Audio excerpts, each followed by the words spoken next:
China steams into North Korean nuclear, warning Donald Trump and Kim Jong-un to hit the brakes on threats of nuclear war.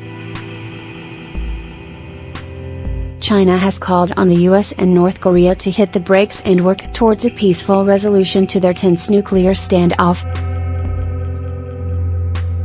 In a sign of growing concern, Chinese Foreign Minister Wang Yi called his Russian counterpart, Sergei Lavrov, to call for the two countries to work together to contain mounting tensions.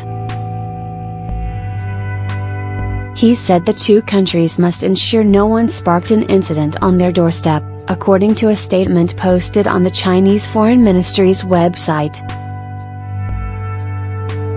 The most important task at hand is for the US and North Korea to hit the brakes on their mutual needling of each other with words and actions, to lower the temperature of the tense situation and prevent the emergence of an August crisis, said Wang.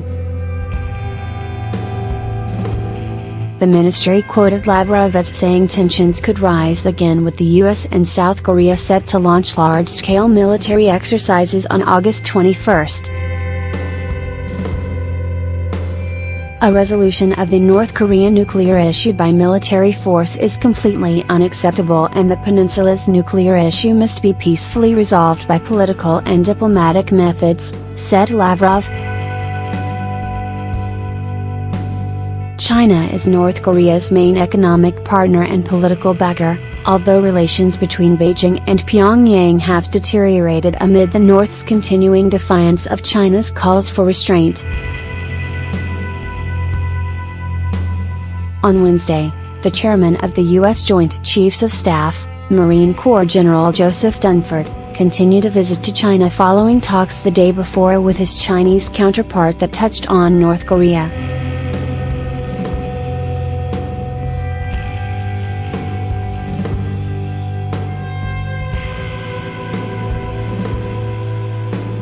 Speaking to reporters after viewing a Chinese military exercise outside the northeastern city of Shenyang, Dunford said he told Gen. Fang Fenghui that the U.S. hoped diplomatic and economic pressure would convince North Korea to end its nuclear program, but that it was also preparing military options. We hope for a peaceful resolution, but we needed to seriously have a conversation about what might happen if there was military action, Dunford said.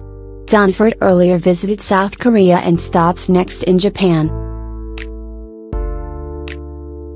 His visit to Asia comes after President Donald Trump last week declared the U.S. military locked and loaded and said he was ready to unleash fire and fury if North Korea continued to threaten the United States. The North Korean leader this week decided against launching 4 missiles against America's Pacific territory of Guam.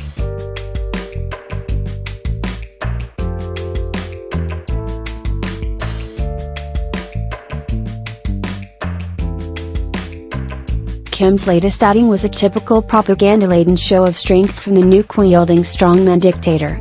His country's state media reported that, although it was ready to launch a strike, it would watch what the foolish Yankees do before taking a decision. It warned that Kim could change his mind if the Yankees persist in their extremely dangerous, reckless actions. The dictator appeared to have blinked first in his brinkmanship with Donald Trump. The pair have traded barbs in the past week, with the U.S. president warning of fire and fury if the rogue state kept up with its threats. Earlier U.S. media had been told that satellites have observed DPRK mobile missile launcher movements, suggesting an intermediate ballistic missile may be being prepared.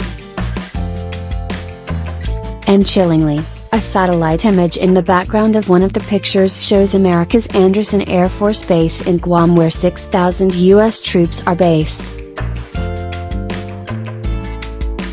Dictator Kim Jong-un is pictured inspecting plans for a missile attack on U.S. territory Guam.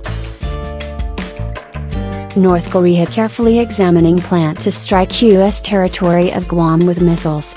The North State news agency said Kim examined the plan for a long time and discussed it with senior military officials.